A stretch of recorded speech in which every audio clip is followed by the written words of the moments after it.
हमारी आज की कहानी है जेवर। ले बहू, तेरे ससुर जी ने तेरे कानों की झुमकियाँ बनवाई हैं, इन्हें संभाल कर रख ले। झुमकियाँ? सासू माँ सरस्वती देवी अपनी बहू सपना को झुमकियाँ देकर तो चली गईं, पर सपना इन झुमकियों को देखकर आश्चर्य में पड़ गई। बात आश्चर्य की थी भी, बेटी की शादी में हजारों खर्चे होते हैं, ऐसे में घर की बहू को गहने कौन देता है।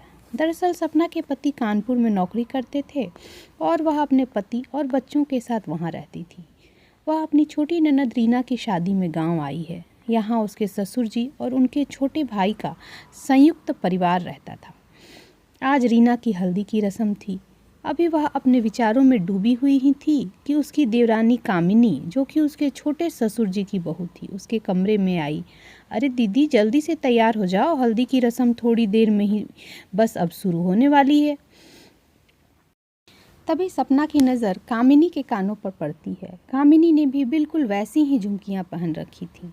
अरे कामिनी, क्या तेरे लिए भी झुमकियाँ? हाँ हाँ दीदी, बड़े बाबूजी ने आपके सोने के हार को गलवाकर एक जैसी 3 झुमकियाँ बनवाई हैं, आपके, मेरे और रीना के लिए। रीना के लिए तो उसमें एक लंबा सा चैन भी बन गया, वजन था आपके हार में दीदी, कहकर कामिनी कमरे से बाहर चली गई। लेकिन सपना के तो पैरों तले की जमीन ही खिसक गई। मेरा सोने का हार तुड़वा दिया और मुझे बताना भी जरूरी नहीं समझा।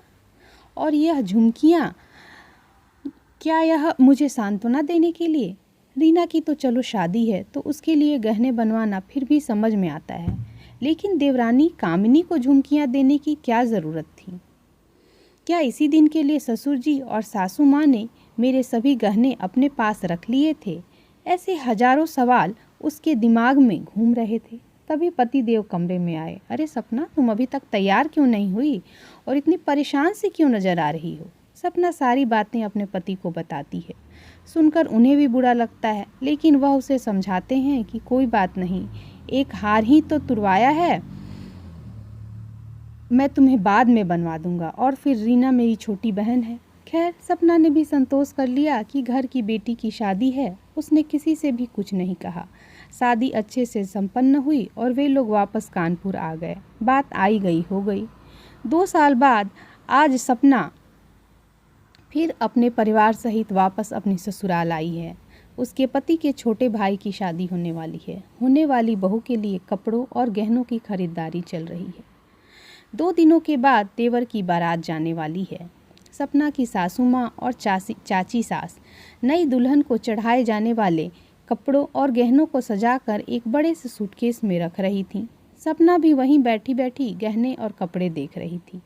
तभी चाची जी ने कहा, जीजी, नई बहू के लिए हार तो तुमने बड़ा सुंदर बनवाया है, लेकिन एक चेन भी क्यों नहीं बनवाया? शादी के मंडप में गहने ही तो शोभा बढ़ाते हैं। अरे भाई, अब चेन और कंगन बड़ी बहू के ही इस्तेमाल कर लेंगे। यह देख छोटी, आज ही तो सुनार के यहाँ से साफ करके मंगवाए हैं, लग रहे हैं ना बिल्कुल नए से।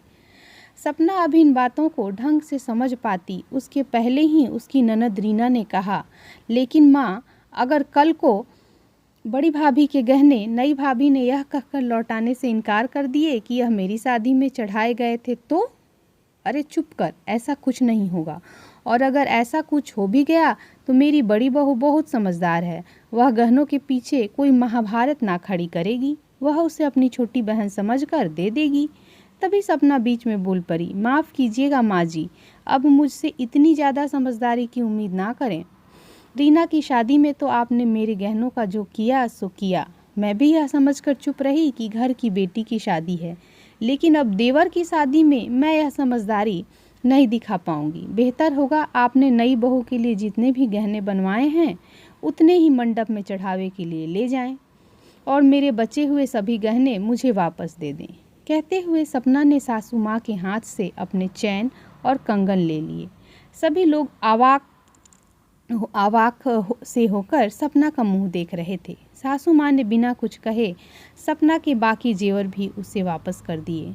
उन्हें भी अब यह एहसास हो गया था कि किसी को लंबे समय तक बेवकूफ़ नहीं बनाया जा सकता। आज सपना बहुत खुश थी और सोच रही थी कि कभी कभी अपने हक के लिए आवाज़ उठाना कितना ज़रूरी होता है। Thanks for watching and please like, share and subscribe to our channel.